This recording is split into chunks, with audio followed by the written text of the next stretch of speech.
certain times there's always a need to come with special tools for maintenance. No. Because, for instance, when you remove these rotating elements, I'm just looking at your illustration or this video clip, I realized that taking out the slips, we've encountered problems using certain things, drifts, to bring them out. So if certain times the manufacturing company could add those special tools for working on them, it makes work very, very easier. Good point. I'll take that back. Yes, other than you use certain crude ones that would end up by wasting the actual damage units. Okay, I take that back and we will work on that. Okay. Very good point, thank you. In your request, indicate that for us. Okay. The addition of special tools and all. It's a very good one. Yeah, Midas. Up here is how it all started. In that little building. It's a family-owned company. It was up to 4 or 5 years ago. It's still family-owned. They hold the major shares. And there is 2 former employees of Ritz now also being in with their private investments.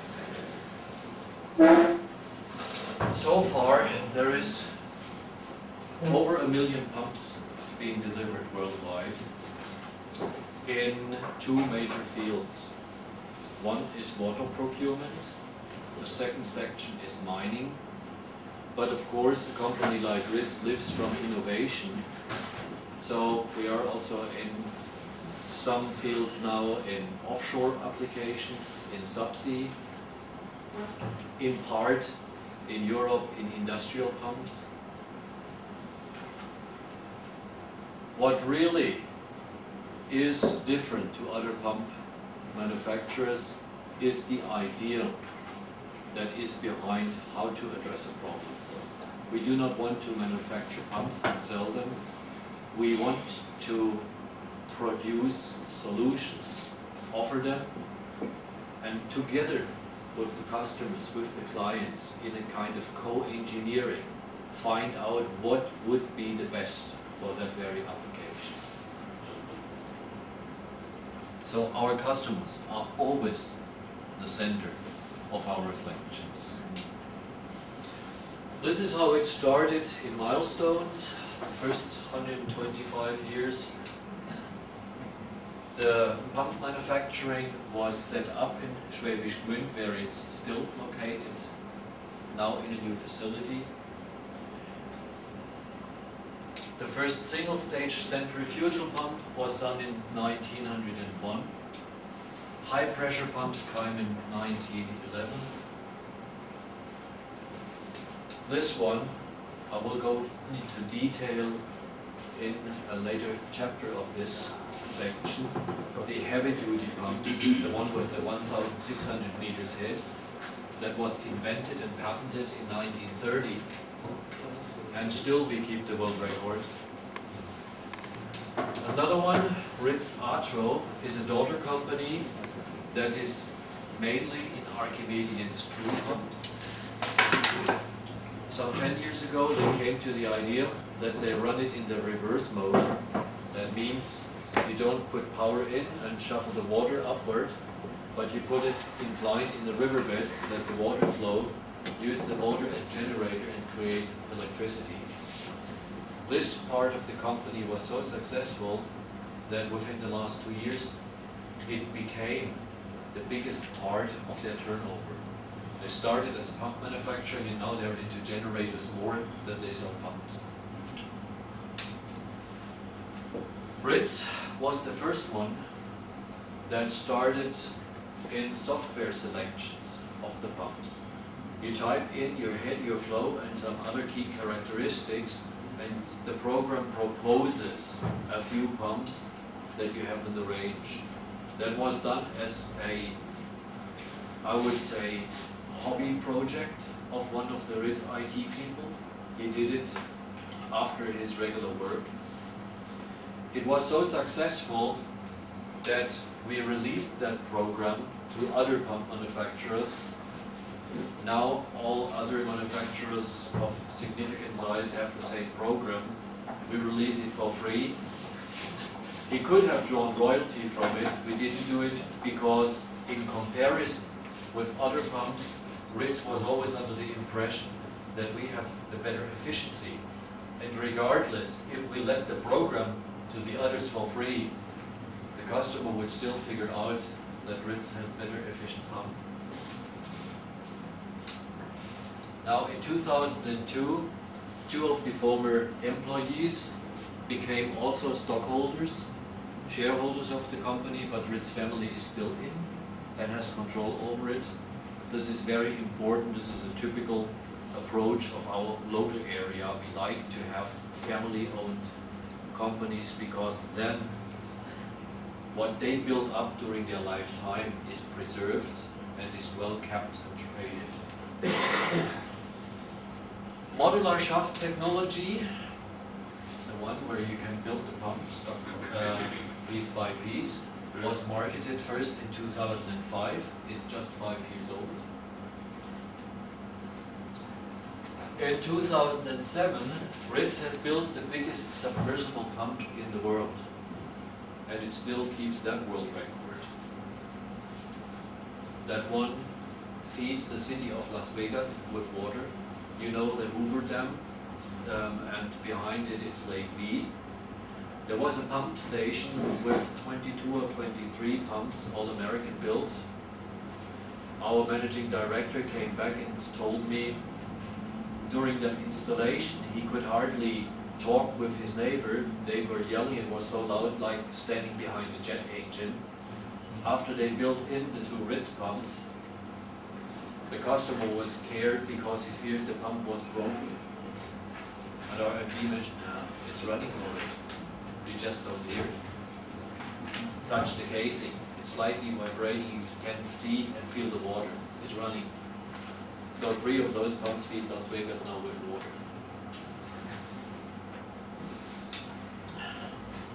The double suction axial split pump, on which I just showed the movie, was first marketed and placed as product in 2008.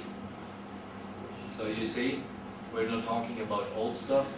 We're continuously improving our manufacturing. The next few steps ahead I know already, but we only sing a song when the chicken has laid the egg. The first oil-filled and water-filled subsea drive was done in 2008 also. Last year we came up with a new generation of high-efficiency motors. This is why I emphasize and ponder on this point. This is brand new technology. It's just out of the oven. It's still red hot. And here we even go one step further with the Premium ETA submersible motor. That is one that takes into consideration the whole submersible pump system and gets prime efficiencies. We talk about almost 90% there. But that's not a standard for every pump. This is our technical experts in the engineering department do the design. This is actually a study, the flexure of the bending of the impeller blades while running. The idea of it is, if you reduce the stress on the blades, you increase lifetime. Just to give you a quick impression as how much work is done on a simple thing as an impeller.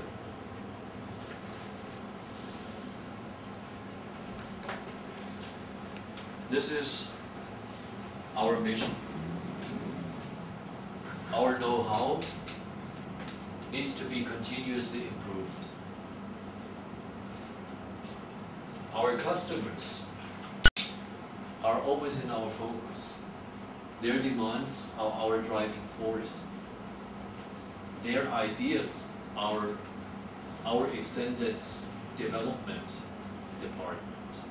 Because every single question we receive and we didn't think of helps us to develop further from it. So our action needs to be always to be aware for further demands. And the more we travel, the more we talk with the people, the more we learn, the more questions we receive, the better we understand what the demands might be. This is the very key of every undertaking. The employees. Fully motivated, everyone dedicated to the point, with a high loyalty, not changing away to another company, but staying. Because tools, IT programs, cannot produce any solutions. It's the brains. And brains do not work if they are not motivated. And motivation comes by art. And there comes into play the human being. Our focus, namely water procurement, mining, some in the sewage. Now we're tackling also the offshore market. And our suppliers are also nearby. Made in Germany works only if you know exactly what's being done. If there is a supplier far distanced and there is a technical problem to solve, you know, communication back and forth and friction losses and all this, we don't want that. So we have it all in the near surrounding, and thereby, if there is a question, we just stop by the next or second next village and have a little talk.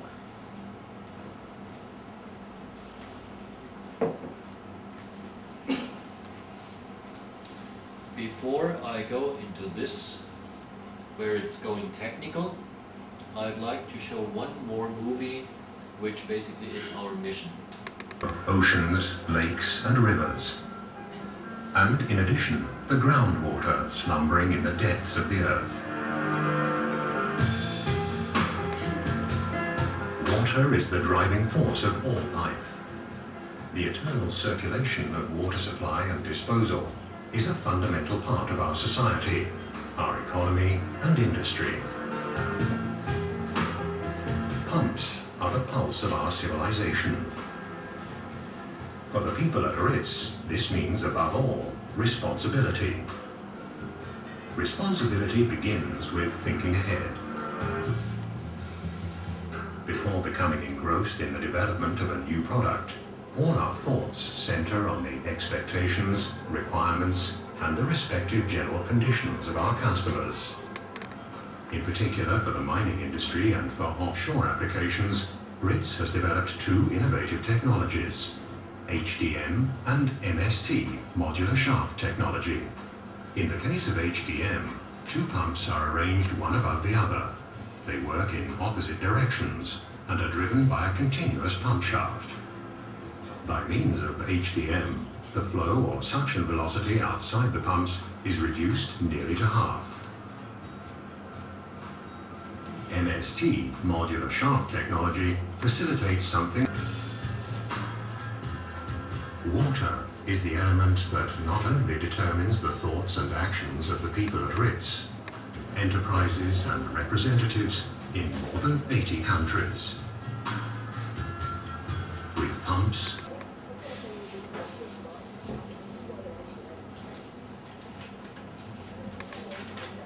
a point where we go into some of our pumps. This is a typical range of the pumps that we are concerned of here now with AVRL Ghana waters. Regular standard pumps, high pressure pumps as boosters, vortex pumps and split case pumps for larger quantities in procurement of water, regular submersible pumps for boreholes, and the heavy-duty pumps if it's really hefty in terms of heads or in terms of other inconveniences. As I said, we are gladly offering training. Since we're here anyways, it's for free, because Otherwise I would just sit around idle or look into whatsoever kind of television programs. I'd rather go to the stations and do something meaningful here. We have typical types of installation. Here in that case it's a bare shaft. Just in case our customers and clients say they can have motors somewhere cheap or they have still, then they can get a bare shaft pump. Then you have a coupling that you can add and the motor. Of course, in terms of efficiency, I would always recommend that you consider a whole system to be efficient. This one we have covered in the beginning, a block type where the motor is on the stub shaft firmly mounted with the pump, so that reduces the space needed. This is a classical one that we all know. You basically have a ground plate, motor, coupling and pump in different arrangements. Sometimes customers want to have belt drives with it instead of a gearbox. We can do that if the customer so desires. We can do that also in different kind of arrangements, like on the same side or the other side of the shaft. This is another one similar with a chain or V-belt.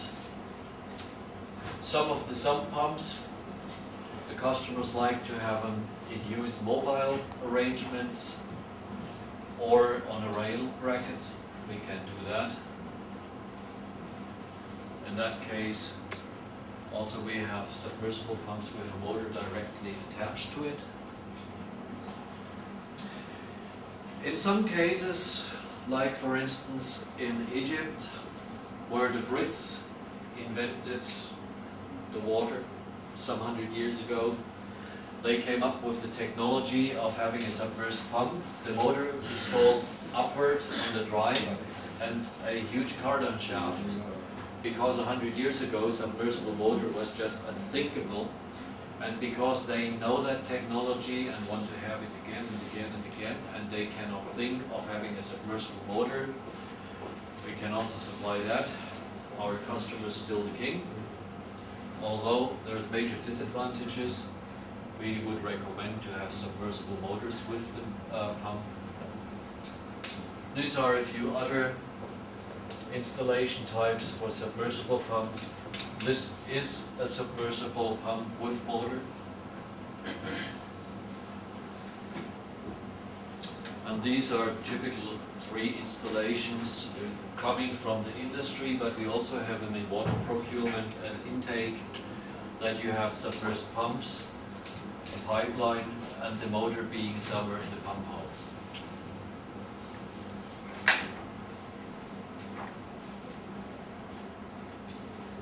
Now, going a bit more into the detail of the impellers, just to give you an idea as how we think and act and why we choose and what our thoughts in the process are. The different type of impellers. The first one, very typical in multi-stage pumps, is a radial impeller. It has a very high efficiency. It has 1 or 2 problems that have not to be neglected. Number 1, the channels are very narrow because there are so many. If you have solids in your liquid, then of course the diameter, the worst case, determines if you can do this or not. You cannot put a rock into a 20 millimeters opening. It just doesn't go through that hole. The second one, you have a very high deflection of the water from the intake, then in the discharge pipe, a 90 degrees angle. Sometimes that causes loss in efficiency if specifically the viscosity of the material gives you a problem. If it's very liquid, we don't have much of a problem there. But if you have heavy containments of solids and viscosity goes bad, then of course we would probably go into one of these here. a mixed flow impeller has a much bigger tunnel through which the solids can go. That is one of the advantages. One of the disadvantages is the efficiency is not as good with liquids than with the radial impeller. The vortex impeller works a bit different. The water doesn't come out here sideways, but you can imagine this here to be a tube. The vortex impeller sits at the base, and basically the whole water column is being stirred up until it's flowing out of one of the discharge pipes. We call this the fear wheel. If you don't know exactly how many solids you have contained, and if there is filaments or threads that cause spinning, if there is uncertainties, this might be a choice for a very trouble-free pump. It costs a lot of energy because the efficiency is really not that good. But you can pump media with that type of wheel where the other wheels would fail. Now, we've started first with the multi-channel impeller. The very opposite is one single-channel impeller. It looks like this little vortex here. Water comes in, is accelerated, comes in here, is accelerated and thrown out to the discharge pipe. There is always a problem with this and an advantage with it. The advantage, you can procure water with containments of large solids.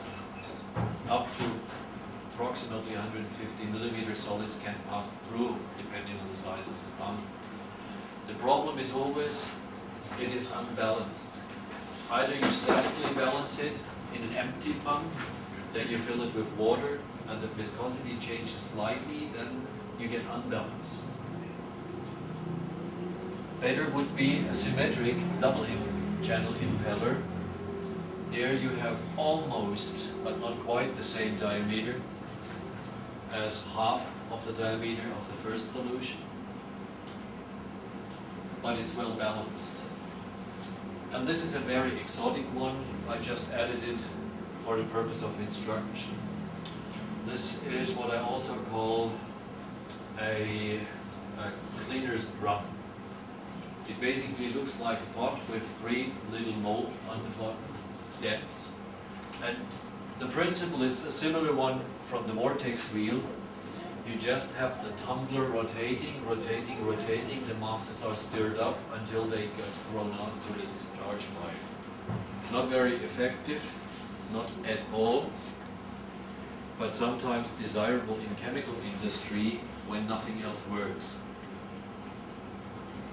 Yes, here again, multi-channel and mixed flow impellers. We already covered that. Now, it would be very difficult for you to determine, as client, as in the application, which kind of impeller you would like to have. So would I have a problem. And therefore, I always recommend, tell us the problem, we take it to the experts.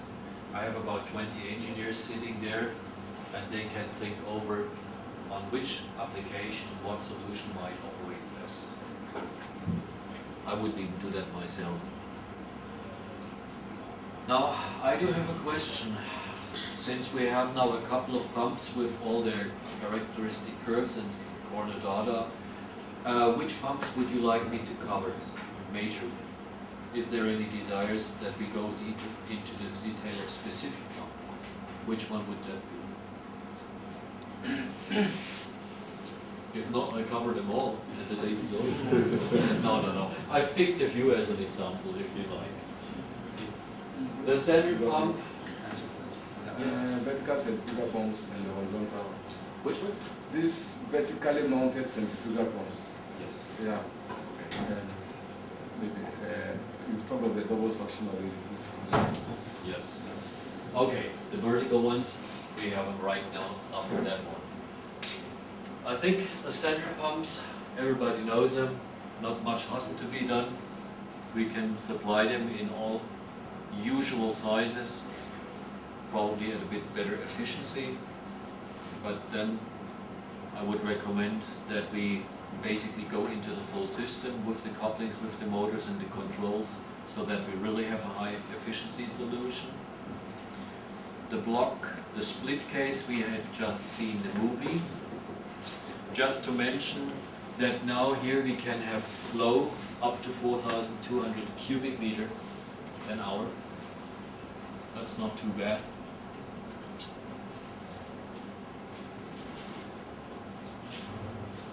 Next one would be the verticals, UVR.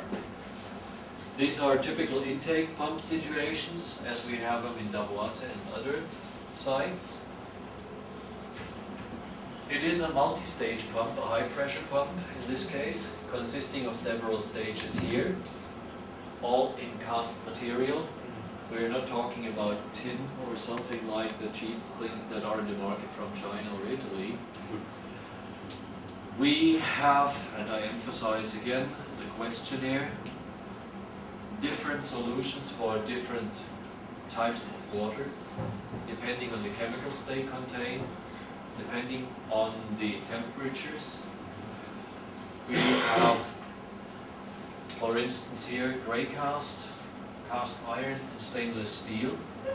The impellers can also be either of cast, globular cast, aluminum bronze, stainless steel or duplex, depending on what you really want to procure with it.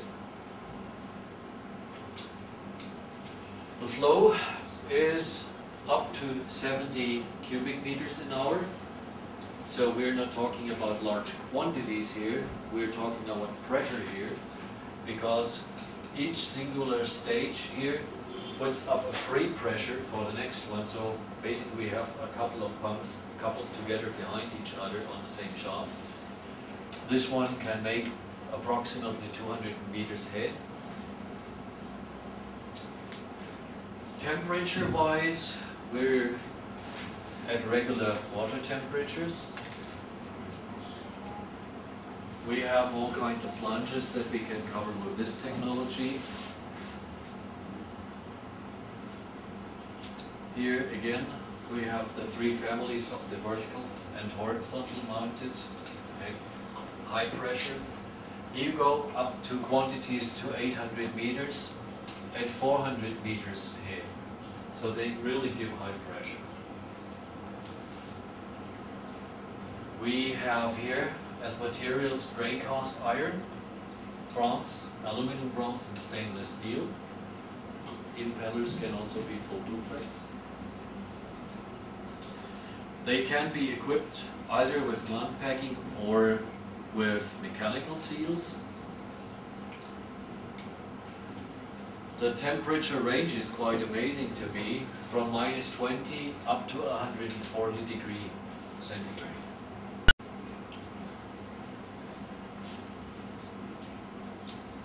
Now, if there are specific questions, I would be glad to answer them right here, as in terms of the maintenance or the alignment. But I think you engineers are so well experienced in having done it so often that you probably could tell me something about it. Yeah, with the monoblock system, that is, you showed certain pumps that are coupled together with the motor. Yes. Mostly those pumps are brought here, they come with mechanical seals. And our main problem on them is that after a few, a number of hours run, then the mechanical seal gives way. Meanwhile, the pump will still be in good condition. Yeah. And going for the mechanical seal alone almost goes closer to acquiring maybe a pump. So if I say serious drawback to some of these our works. So we don't know if there is a system that you have the monoblock system, but could employ the arrangement of gland packing. You see, at least the gland packing helps us a lot. With that one, maintenance practice doesn't become so expensive like the mechanical seal type. And it's very, very easy to maintain with gland packing. Simply because we will not split everything apart. Exactly. Okay, I get back with our technicians as soon as I'm back home and try to get you a proper answer if we have that. If you just have to order it that way, or if we would have to design those. I would have to check that. Very good point. This is why we're here. So I get back with our technicians next week. High pressure pump. Yes, this is another one for larger quantities with containments of sludge and slurry or filaments. It's a sewage pump, dry installation type. Here you have quantities about 1,400 at a head of 100 meter. The hydraulics is extremely remarkable for that kind of pump that allows that unclean water. Here is the next size, going also into the details of this one. This is a heavy-duty sewage dry pump. We can procure 4,800 cubic a meter an hour, up to about 40 meters. And this one is really tolerant to containments in the water.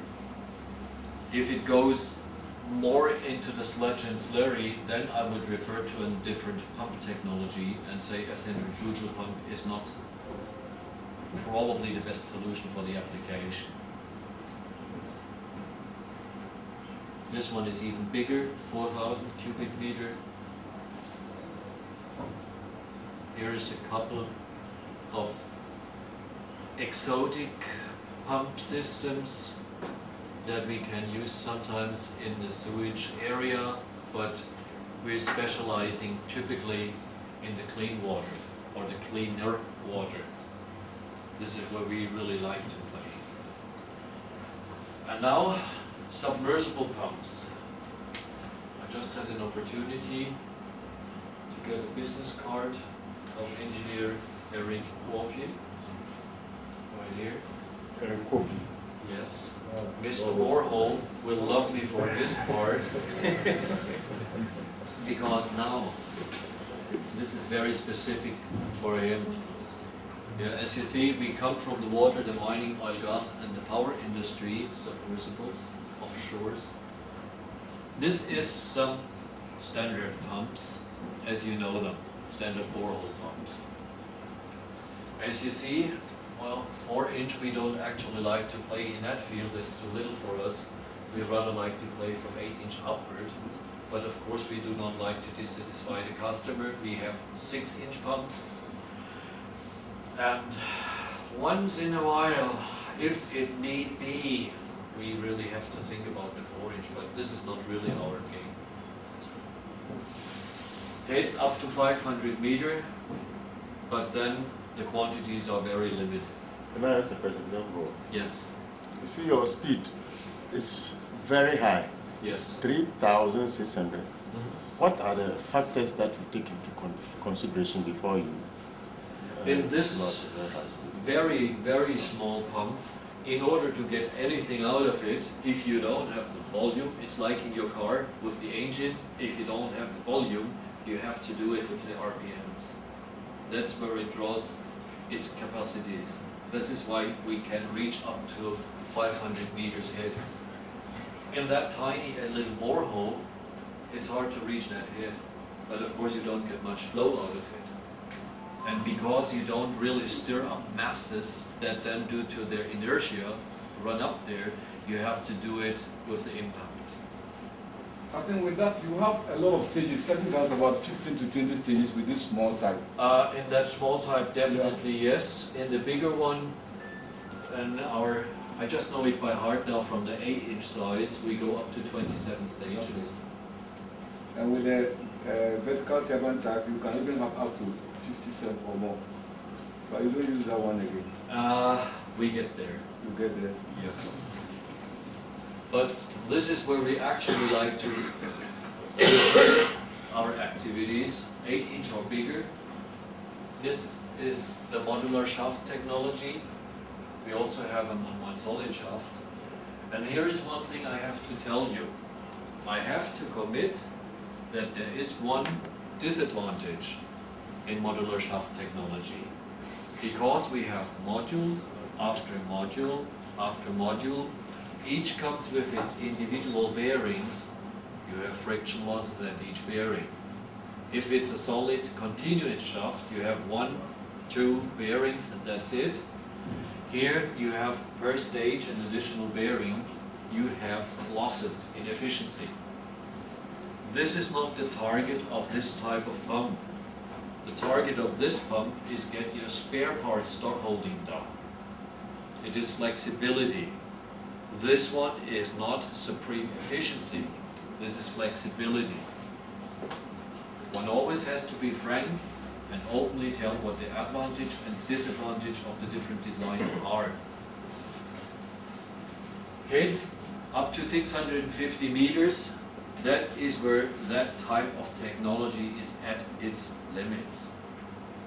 If you have water just being proceeded through a single intake stages by stages pump, this is about the physical limit we can technologically reach.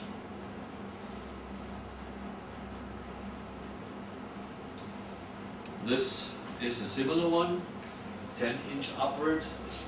There isn't much of a difference except you get more quantity out of it. Here we go into even bigger quantities of 2000 cubics, but here we have a different technology. And I go into that in detail with a little movie here. And as I mentioned, right now we keep the world record, 5,500, 5,600 cubic meters an hour on 1,600 meters head. This one is also available in super duplex steel because in some of the mines that we have to tackle, they have very acidic water, pH values down to 2.7. This is pure phosphoric acid. We can pump that and we do that. This is our motors with the cooling technology. As I said, we have a forced internal flow to allow the heat to be taken out to the mantle. And also we have cooling jackets that we can add down there, 1, 2 or 3 stages of cooling jackets, and that takes care to get the heat away. It still says power up to 700 kilowatt. Last year we have done 2 of those beasts with 6 megawatt each. This is basically the high voltage motors. Here it still says 5,000, we have 6,000 kilowatt now. And because our customers have problems then with power transmission through the cables, they go to high voltage. We go typically 3.3 kilovolt, but we can also do up to 14 kilovolt. This is some of the standard size of the motors we have, starting with a regular size of 30 to 105 kilowatt, standard applications for submersible motors, up to the real big ones.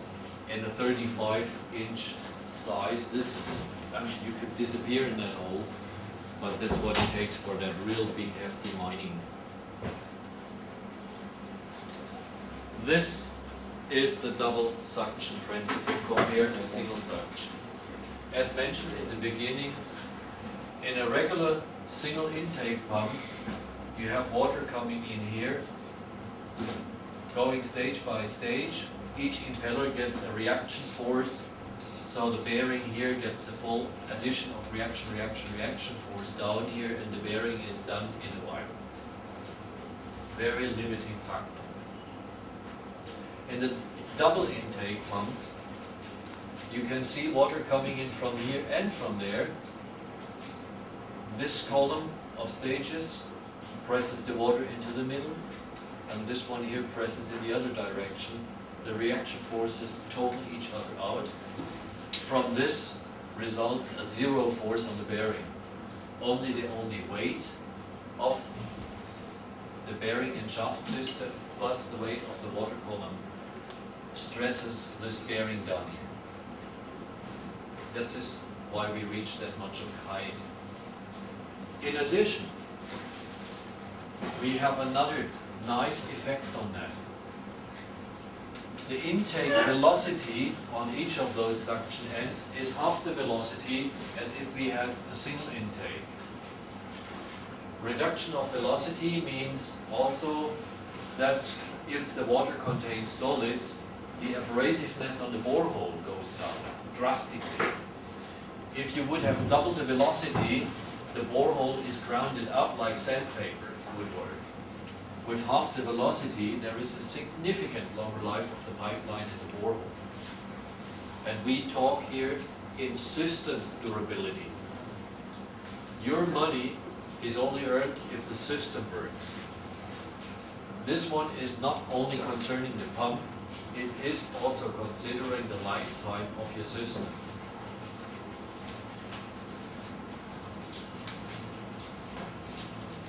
Also, because we don't have actual stress on the bearings, you have a longer service life. That means the pump can last longer before it's pulled the first time for maintenance. Can I ask a question here? Yes, absolutely. With the modular system, as you should, can I know if we have this the second type of arrangement where the motor is on the surface with the pump in the well? I think this is the system we have. But all along, the modular type you showed was the one that has the motor down in the well, like the first type. But I want to know if the surface ones, those that have their motors on the surface with column pipes leading to the pump, do you also have the modular system operating that way? No, we don't have that. The idea of the technology behind here, it comes from the mining, is that you have very high heads and a 500-meter shaft doesn't make any sense. So this is why we have the motor directly coupled to the pump. The only thing that you have now running up here is the power cable. Yeah. The whole thing is free suspended on the pipeline. It's hanging there. Yeah, with the rising wheels. You don't even need some fixations or chains or whatsoever. It is all hanging freely suspended on the pipeline and the cable is besides it. Now, if I imagine that you would have a shaft going up there, firstly, it would bend. The flexure is unbearable to any material known in this world. Secondly, the diameter would be a tremendous loss, and it doesn't make any sense. So do you have it for larger capacities like capacities up to 2,000 cubic meters per hour? Absolutely. As I said, the record we're keeping is 5,600 cubic With meters an hour Like, with this type of technology. okay. Yes. And that one, I think, gives a capacity up to, what was it, 1,000, 2,000? I just go quickly up, sorry. Just to answer that question properly, 500 cubic. That's what a regular single intake can do. The double intake, 5,600.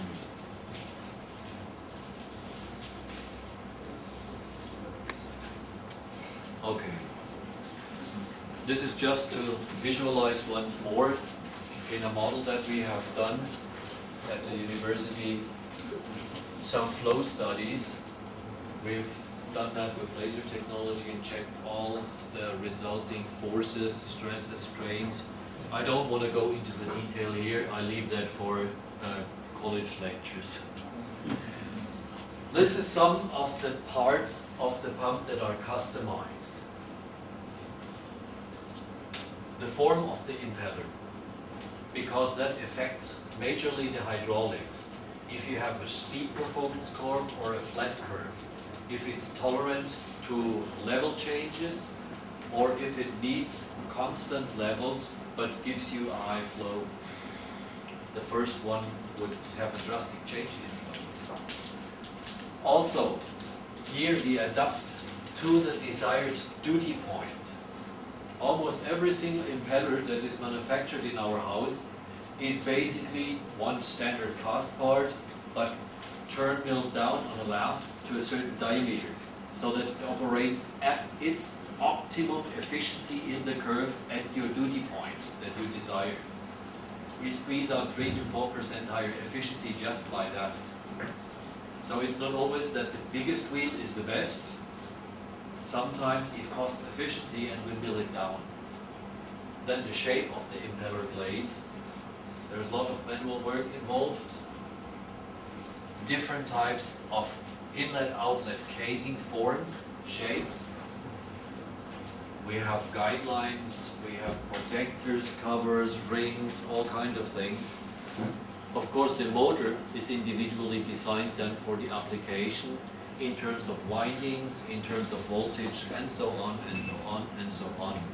Now, where can those be found? In motor procurement, for instance, all over the world, on every continent that I know of. In offshore, in mining, we have some here, even in Ghana, in the Newmont mining. Just a quick glimpse over it. Nicer is to see those beasts alive. Some of the submersible pumps with motor, as you see one here in Vassia, just at the installation of the site. This is for water supply, so I guess Mr. Borho will love that. And you have to come to Germany to see our factory test, because those beasts we do in our own test pad. And this is where our fighter fighters are major pain, and also our electric power grid really fears. If we switch on one of those pumps, we have to get special permission to do that.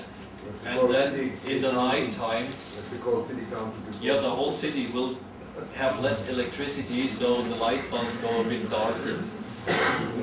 And the fire department needs to procure all the water that we need then in the test bed. This is one of the mines in Siberia. Up here you see a huge city. These are skyscrapers. This is the pit. And this is where we have open pit dewatering of the mine with some of the heavy-duty mines pumps. Here's another one. I just would like to show that because there is 3 cooling jackets on here. That motor is heavily stressed because we have a real bad broth as mining water with solid containments. The motor has to work hard, and therefore we have a severe cooling problem. But with those different cooling jackets, where the forced flow in the motor goes also as water forced flow through here, we allow the motor not to burn off. Here's another one. This is the deepest heavy-duty mining pump that is in Europe, 770 meters, a 2-pole engine with 1 megawatt of power. That one is already spectacular. Even nicer is that one. And that one you will love me for. After 28 years, and I've seen this beast, it came to the company first time. 28 years service in the borehole. 1,000 meters head, 420 cubic capacity, 28 years continuously running. It looks like this. It was refurbished, got new bearings, new sealings. A few of the impellers were resharpened and it went back into the service. That's that type of pump that we like to have. They live forever, they ship money because they are made for the very installation. No run-off-the-stock shelf pump can do that. And this is one of the 3 Las Vegas pumps, where I said before at the Hoover Dam at Lake Mead, they feed the city of Las Vegas and their casinos and water places with water, and you don't hear it hardly.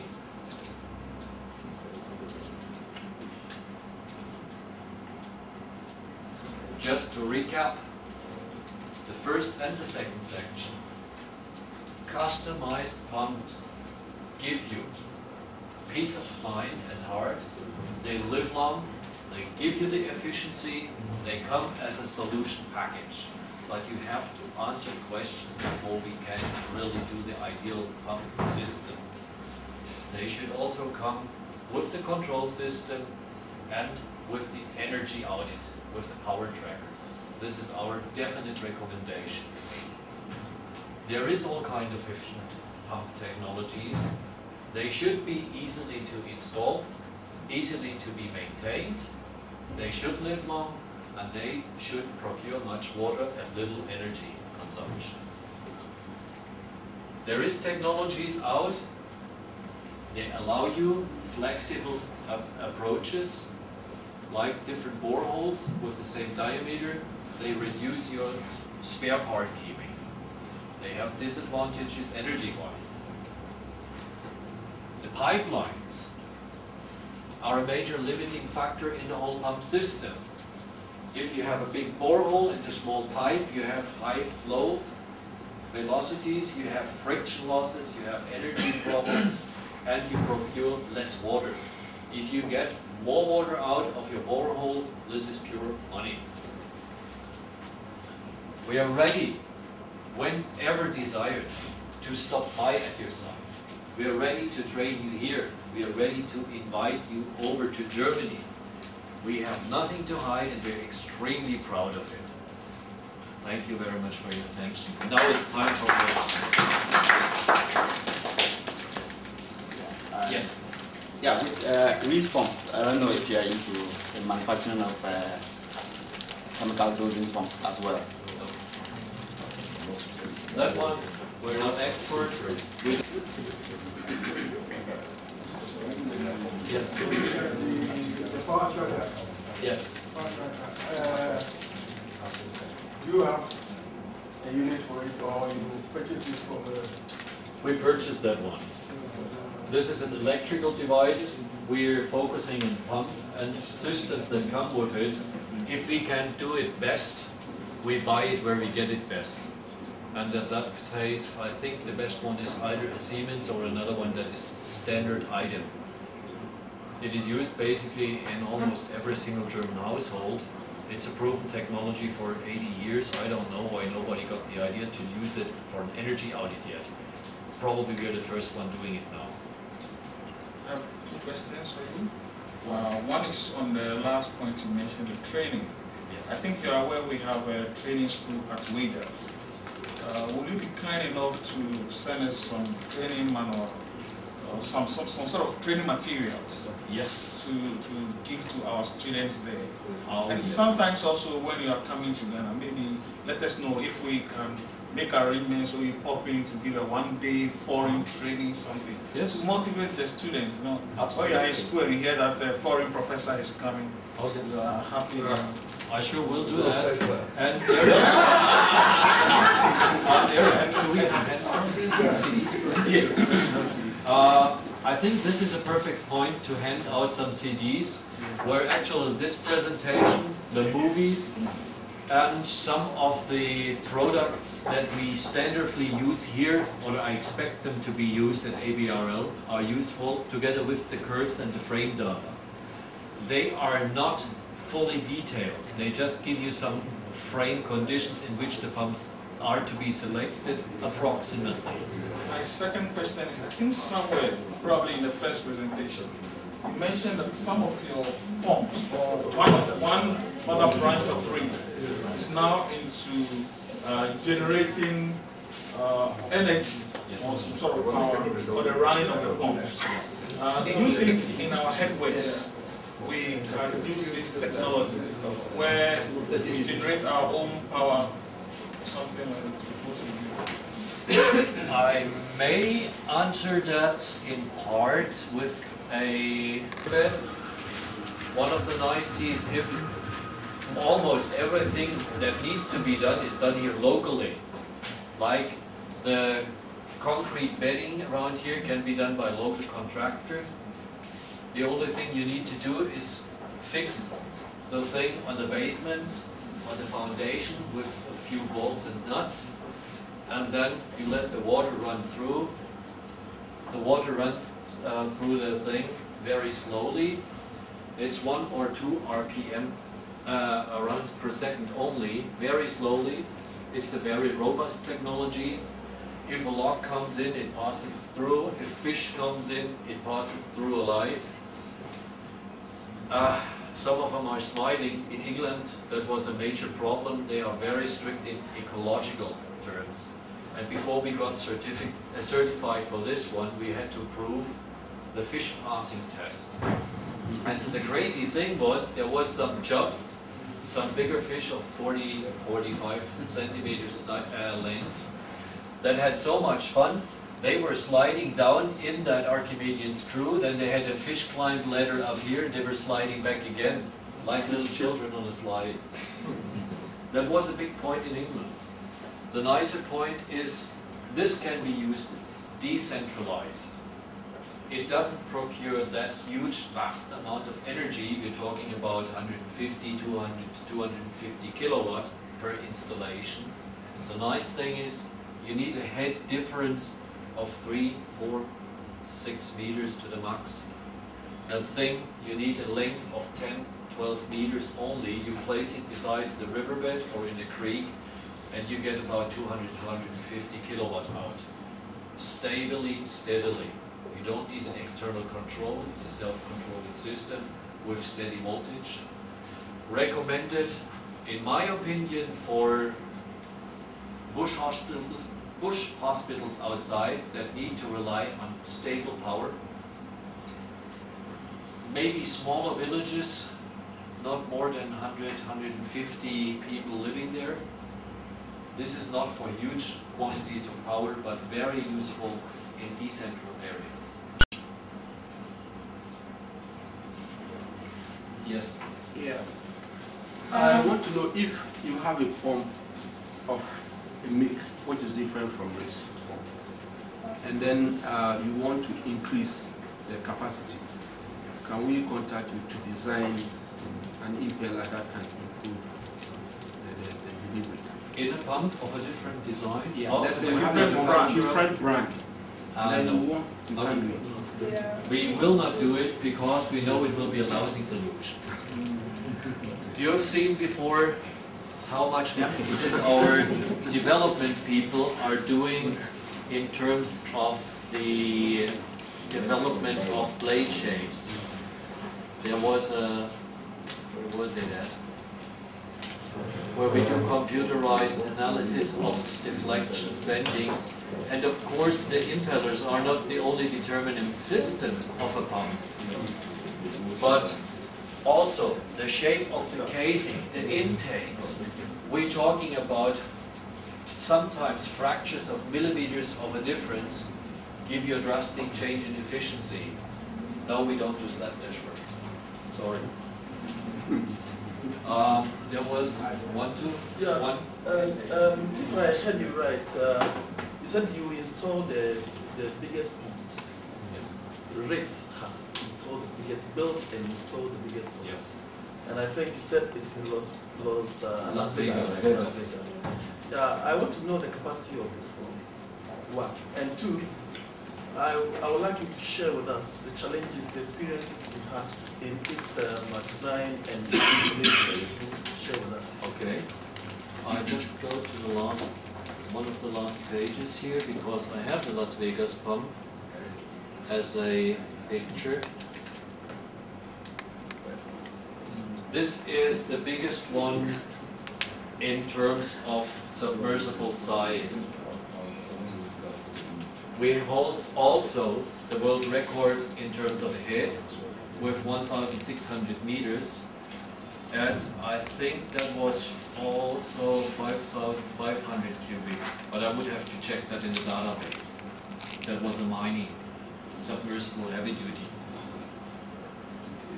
And in terms of quantities, we also have pumps in the range that go at a flow of 10,500 cubic meters, but at lower heads. That's a different technology than, I think, a vortex type. There also I would have to refer back into my database. So we hold a couple of records. But you don't share the challenges, the difficulties. The challenges? Yes. It's installation? The challenge is majorly is hydraulic efficiency. To do thorough analysis, you have to also go into material properties, because at those pressures, 1,600 meter is 160 bar. You really need to make sure that nothing happens there at the casings, at the ceilings, at the bearings. Ceilings is a very serious thing. You need to do a certain type of design where the ceilings are not exposed to the full pressure. Then the next thing is the connections, the flanges, the pipelines. There is so many challenges. To count them all would be numerous. Material properties, hydraulic performance, also the flow analysis. We do that with computer-aided systems there. I think our technicians could tell you weeks about the challenges. Okay, you had a question. Brenna, assuming I'm a customer who has just bought a Ritz axial spring casing pump, what would you recommend as spare parts for me and why? With every single pump we quote, we automatically propose for the first 2 years of running period, because that's guaranteed time anyways, a certain set of spare parts that should be included with that family member of the pump. Like certain sealings, like maybe some bearings, some screws, some bolts, some assistant accessory parts. With every single pump we quote inclusively a recommended spare part list as an extra option. We recommend that the client would go for it. If he decides not to have it, then he may omit that position because it's an extra position. We do have our experiences, and this is why we recommend after 2 years, sometimes after 5 years, also a 5 years package. Ritz motors. Is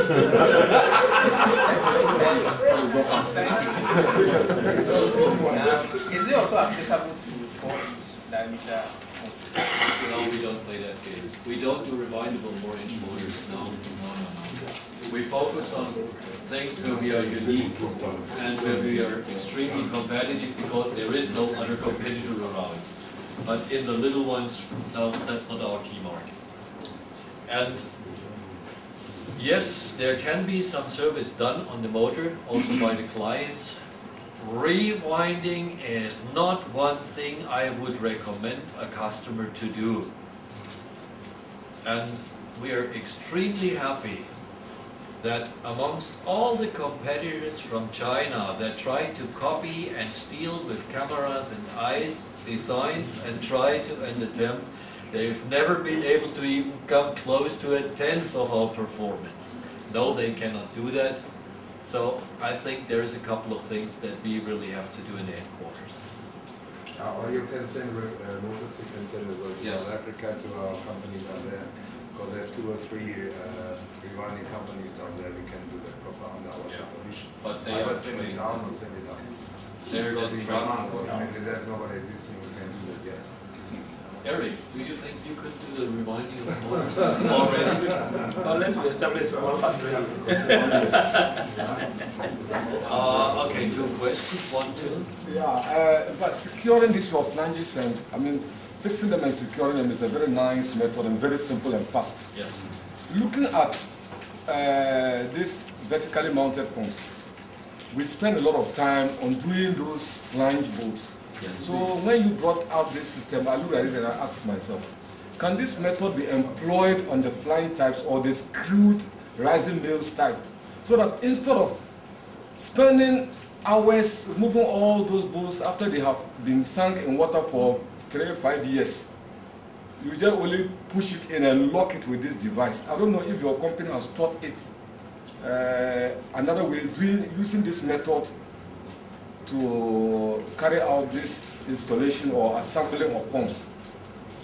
Because some of the shafts have got some other locks which also looks like this. They just slot in and there's a locking device that holds it. You don't need to unscrew brass screws and other things that maybe also cause a lot of downtime when you are working on these pumps. Yes, Yeah. it's a special make of pipelines. I just tried to find the suitable picture for it. You cannot apply that on a different make of pipeline. It is a very unique system. You have basically to go with the pipeline of this make. It has locking devices also as a counter-rotating, as a rotating block. It is not possible to use it on pipelines that are already in existence. Of course not. What plans to do to apply that on pumps? Well, it's a very nice method of securing and very fast. Do you have any plans? I mean, What you are referring to? Column pipes. Column pipes, they are the ones I'm talking about, column pipes. That's why I mentioned this rising means of vertically mounted pumps. I'm not quite sure. Is it this one for boreholes? For instance, with the boreholes, yes, you have your mains being screwed on one another. Yeah, so with this, I'm talking of column pipes. If there's another method, if you are thinking of employing this design yes, on the column yes, pipes, definitely. okay, because it would help a lot. Bigger diameter, maybe. Yeah, bigger diameters. Absolutely. So with this system, instead of spending an hour or two, you only push it in, then you lock it, Yes. and that's all. There is one thing I have to inform you about. It's not just pushing it in here with the chain. We've done this because we know the tricky Chinese are stealing the eyes. Of course, this one then, this is why I have the ball pen in here, will be locked by 2 screws and a securing plate. Yeah, it's still okay. Still 2 minutes. Yes. But we don't want to show it off at the expo because we really didn't know who was attending. Same applies to the ceilings here. One of those visitors tried to ask me a few questions on a very individual sealing technology and sealing problems. I didn't go into the detail with this specific person. So this is just a demonstration model. But yes, the pipe is very useful, very helpful. Yeah, it will help a lot. Yes. There was another question. I think you had it, didn't you? Okay, yes. Yeah, I want to ask about in case one has to deal with the installation and maintenance of these pumps. Excuse me, can you speak up a little? What I'm happens hearing is, problem. in case one has to deal with the maintenance and installation of these pumps, what are the safety SOPs that one has to go through? Safety manager. Peter, maybe you can help me out. Sorry, I didn't understand the question. The safety operational, The safety? yes. Of what? If you have to install or to maintain. What do you want to do? Don't go inside the borehole. Yes, The which borehole. You hang yourself in the rope. I will Maybe, if you have to dismantle Then you have to follow the, you have to follow the some maintenance. processes which maybe one has to go through. And you have to follow the maintenance manual because it's individual to each pump. So You if cannot generalize, you deliver that, that's all. You have that in the package. A small pump is maintained differently than a huge one which just now. So that is the individual manual which goes with the whole pump and the individual pump.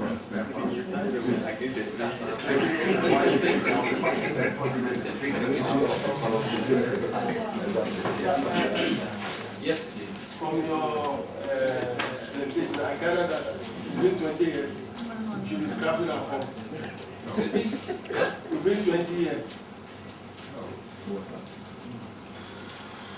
It depends on the individual installation too. I just can give you examples as what we experience frequently. I would not take every single figure for natural guarantees, but statistics give you probably a good idea as what you could expect to happen. Of course, like with human beings, you for instance, have a family of 3 or 4 children, each one will be individual and behave and act differently. That will also happen with pumps. Each individual pump we have is in a different surrounding, is exposed to different frame conditions, which may even change. Different operators? Different operators. Some of them do very nice maintenance, some let it run somehow. Of course, the first one would live longer, the second one not. This is all beyond foreseeable figures. But as we come across the country quite a bit, and the neighbor countries also, it is not the first time that I see a pump still being operating after 30 plus years. If being well maintained, if the initial figures were properly given before the pump was designed, if those conditions remain stable, you never know if water changes. And we cannot foresee that as well as you cannot. We have 3 pumps in Sudan. They run since 1979. Intake from the Nile River, 9 meters high, 5,600 cubic hours intake per hour. 1 standby, 2 running since 1979. And then the Chinese opened a new water station at Khartoum, and our friend Omar Bashir, he promoted it very much with TV and newspaper, and 6 weeks later all Chinese pumps exploded. There was nothing in TV anymore. Yes, please. Yeah, in terms of cost yes. and standards, how competitive are Ritz pumps to the other brands? In terms of costs and standards, how competitive are Ritz pumps? I go to the second page of my first presentation.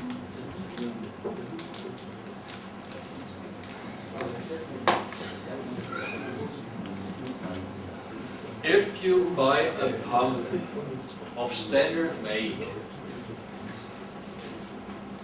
you don't get out the best efficiencies.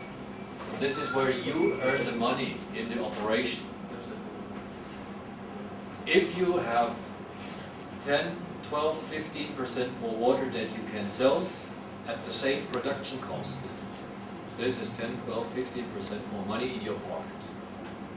Now, in terms of water cost, this basically is the cost of a pump being in after 4 to 6 months, just on the better production or due to efficiency. Then you get money after money after money after money. Now, if the pump is paid off after 6 months, or let it be, say, after 2 years, if you have about 5% more efficiency, then I don't think the price of a pump, the purchase price, is of any importance anymore. It is a bit more expensive than a run-of-a-mill pump, but after it's paid off anyways. And from there on, it produces only money into your pocket. Secondly, downtime. You cannot guarantee that much of a lifetime with a pump that is not designed for that very installation. If you have to replace it after 3, 4, 5 years, you have downtimes. You don't produce nothing. Then you have to pay another pump, let's say for another 5 years, another 5 years, up to 30, you have purchased 6 pumps and had 5 downtimes and less production. Compared to buying once decent and not cheap and earning money from that very point on. So buying once decent pays off easily rather than purchasing 5 or 6 times cheap and having production losses in between. Plus reliability. I know that there is a water procurement problem in Ghana as well as in the neighbor countries. But it doesn't have to be.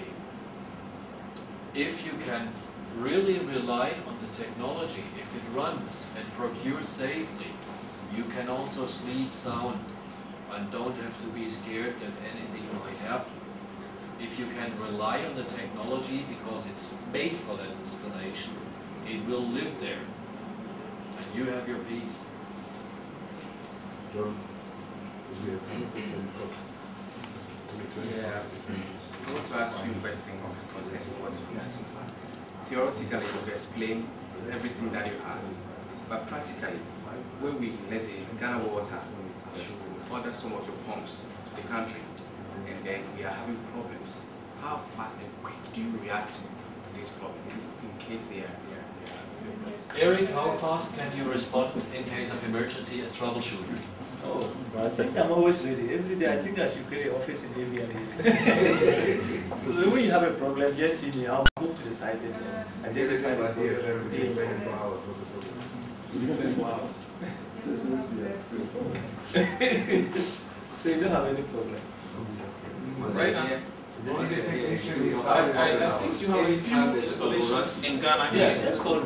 That's what I'm looking for. You need a special here 7 hours, depending on your embassy in Germany, how fast you're getting him a visa. Yes. But you said 24 hours. Yeah, after he receives the visa. Okay, there's one more.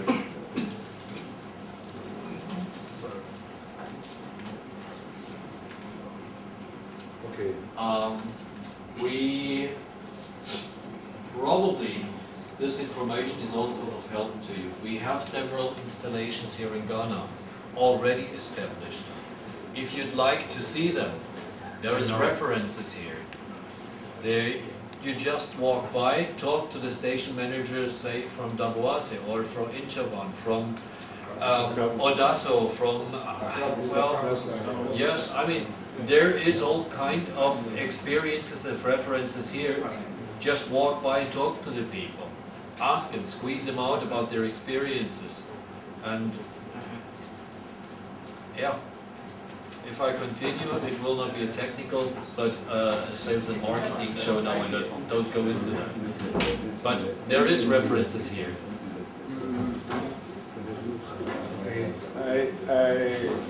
I want to know, you've talked about your pumps and then the help that you want to give in terms of training. We have got training school here in Ghana, and we wish that we will start the training anytime you come in, we slot you in the training.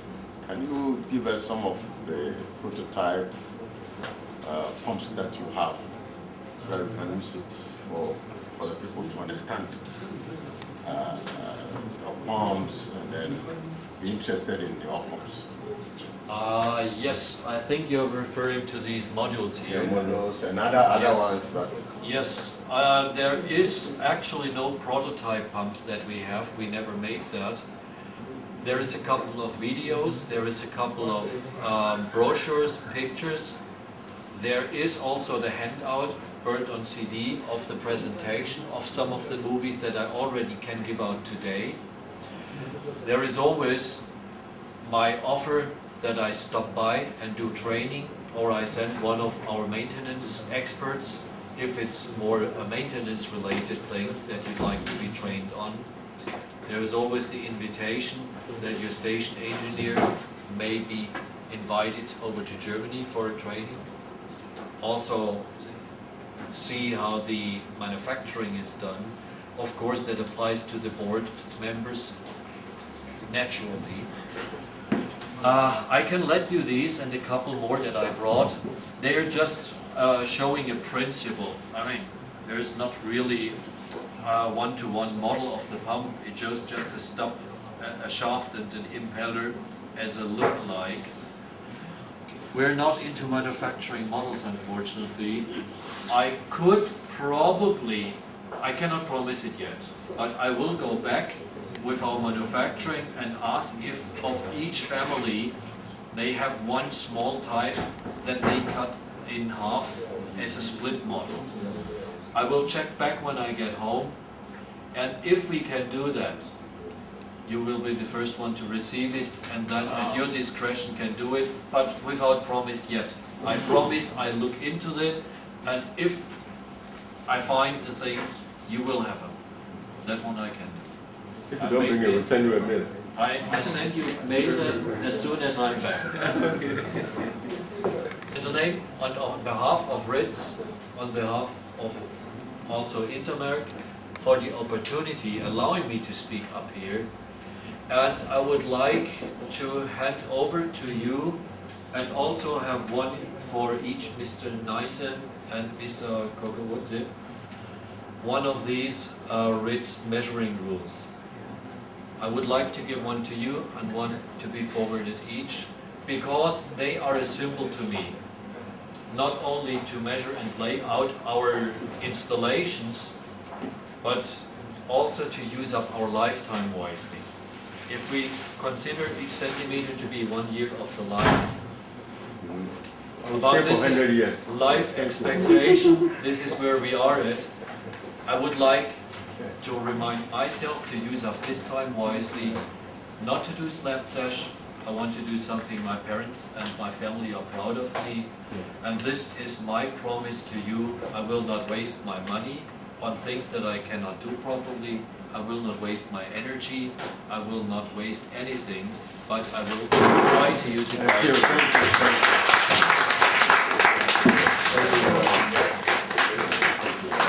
Since they are the bosses, we have the original CDs. For the bosses? Yes, with a pen that they can write some orders. The bosses are always cheating us. So, thank you very much for the bosses. If I don't see them, I can carry them to my office. Cynthia, bring the last one, yes. That is for the 5 money.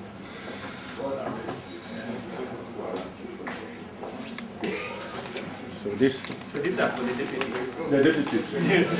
And once I don't know the deputies, this one is straight to my office.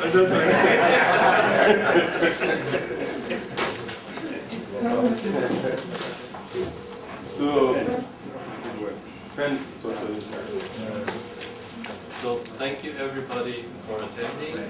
Thank you for your time, your patience, and if there is questions, you can directly contact me, Eric here in Accra, write to the Ritz www.ritz.de.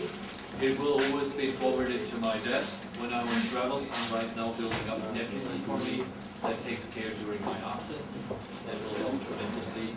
But I think the quickest one to get answers is Eric. He's sitting right here in Accra. And if you need to get some more details, I have business cards from Eric and of mine. Colleagues who are present here, and those who are not able to come because of the distance, we want to thank you very much in your company. And within a shortest possible time, we've been able to deliver the types of forms and things that you produce, the products.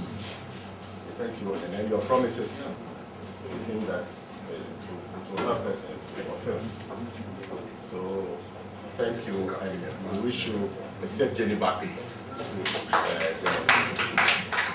And then we have a small, I think the time, because of the time, those who can stay, the fewer the merrier, those who can go.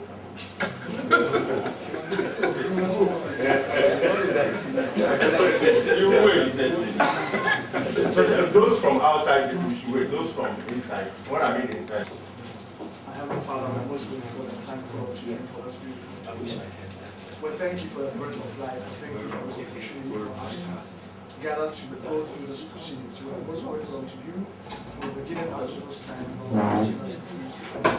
Many things that God have been laid today. I know that God will impact on our work. We pray and trust all our colleagues who are living as God to be far and along your heads. We pray for safety for them here. What is it for God? The horse will tell for but our safety comes from you. You don't know what is ahead of them. We pray that all your presence will carry them safely on their ways. send each and every one to the various stations. We also pray your presence will continually be with us and help us in all our endeavors. We thank you today in Jesus' name. Amen.